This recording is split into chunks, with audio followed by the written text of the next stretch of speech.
Aujourd'hui, nous nous retrouvons sur un tutoriel Luminar Neo et on va post-traiter donc cette photo. Bienvenue à toutes et à tous. Si vous débarquez pour la première fois sur ma chaîne YouTube, je vous souhaite la bienvenue. Ici, on parle de post-production traditionnelle et créative sur les logiciels de post-production et bien évidemment, on parle de photographie en règle générale.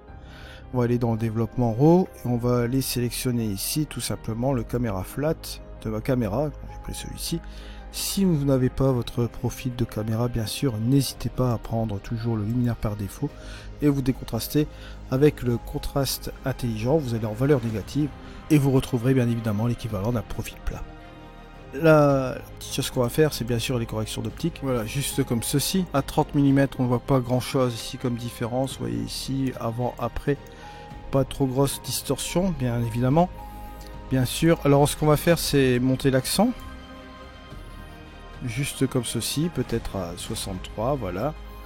On va utiliser un petit peu l'embellisseur de ciel, pas trop parce que sinon après ça va donner des couleurs un petit peu trop saturées ici au niveau du ciel. On va fermer cet outil, on va utiliser l'outil paysage, on va rajouter un peu d'heure dorée, vous allez le voir ici tout de suite. Ça va enrichir un petit peu la donne ici au niveau de l'image. Si je fais ici un avant et un après, vous voyez qu'on a quelque chose de relativement assez sympatoche ici au niveau de l'image. Le truc qu'on va faire, c'est aller dans le recadré AI, on va se mettre tout de suite en 16 neuvième. Parce que là, dans ce cas-ci, bon, on a une dominante ici au niveau du ciel. Vous voyez, un ciel assez profond. Qui est relativement intéressant, mais on va dire... on peut le couper en 16 neuvième. On va faire ici une espèce de photo souvenir. Et là, je vais couper directement encore le 16 neuvième. Je vais enlever cette partie-là. On va garder simplement cette partie ici de notre photo. On va rester comme cela. Et on va dire qu'on va être bien comme ceci.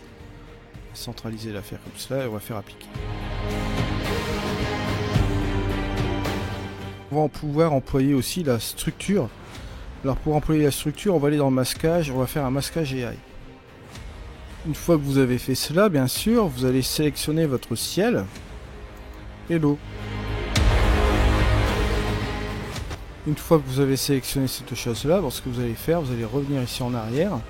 Action du masque, on va toujours l'afficher, vous allez inverser pour faire une sélection plus ou moins sur cette partie là de l'image, vous voyez, qui sera relativement intéressant pour la structure AI. Bien sûr, le masquage, on peut un peu le modifier sur les mâts, par exemple, comme vous voyez ici, on pourrait effacer la partie là, c'est pas vraiment nécessaire de mettre la structure sur les mâts.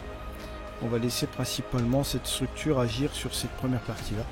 Et on va monter l'ajustement ici et la quantité bien évidemment de la structure AI pour ajouter un petit peu de punch ici au niveau de notre image, comme vous voyez là, ici, avant, après. Et voilà où on en arrive. Une fois qu'on a fait cela, on va regarder ici au niveau des bleus si on peut pas faire quelque chose.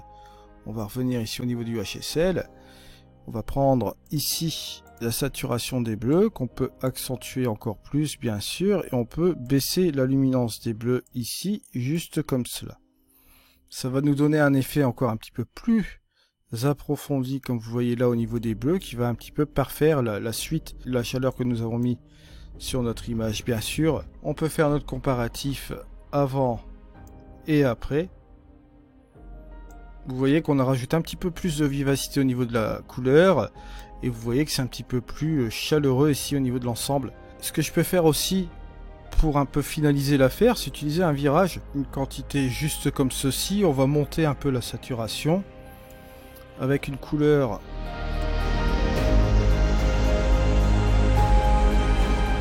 plus ou moins rouge comme ceci, voilà, au niveau des ombres, voilà. Et au niveau des hautes lumières, on va monter aussi la saturation, on va voir la couleur qu'on pourrait faire.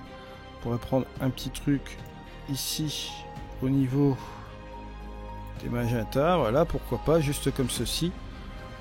On peut rééquilibrer la couleur, soit la couleur des hautes lumières, soit la couleur des ombres. La couleur des hautes lumières, ça paraît pas mal aussi un petit peu plus, vers le 18 par là. Et on peut revoir bien sûr la quantité, là on a l'original, et si on monte ici un petit peu la quantité du virage, regardez ici, on obtient une couleur un petit peu plus plaisante, si vous faites le avant et le après. Vous voyez qu'on obtient quelque chose encore un petit peu plus chaud ici et un petit peu plus différent au niveau de cette photo. Point trop d'infos, on va laisser cela comme ça bien sûr et vous voyez que si vous faites votre différence entre le avant et le après, on a quelque chose de pas mal du tout, juste comme ceci. Après, choix personnel, vous pouvez toujours, si vous le souhaitez, apporter quelque chose avec le spectaculaire et monter la quantité de ce curseur de spectaculaire juste comme ceci. Ça va vous permettre d'accentuer un petit peu plus la photo au niveau de son aspect métallique, vous voyez, et un peu contrer ce que vous avez fait avec le virage, c'est-à-dire que vous allez avoir toujours la présence du virage, mais vous pouvez mettre une petite dose de spectaculaire sur votre photo pour un peu casser ici le trophée du virage, si nécessaire. Alors soit vous laissez avec le virage, ou soit vous rajoutez un petit peu de spectaculaire pour un peu cumuler les deux et avoir cet effet là. Vous pouvez bien évidemment faire des petits réglages au niveau du contraste local, hein, le réduire aussi bien sûr si vous trouvez que c'est trop excessif, voir un petit peu au niveau de la luminosité par rapport à cet outil là bien sûr, et revoir la saturation si vous voulez désaturer davantage aussi également. Tout va jouer bien évidemment sur le curseur de quantité en priorité, et après vous avez les réglages seconds qui vont vous permettre d'ajuster bien sûr la puissance de cet outil. Et éventuellement, si vous le souhaitez, vous pouvez toujours utiliser du masquage en pinceau, pourquoi pas mettre une intensité de moitié.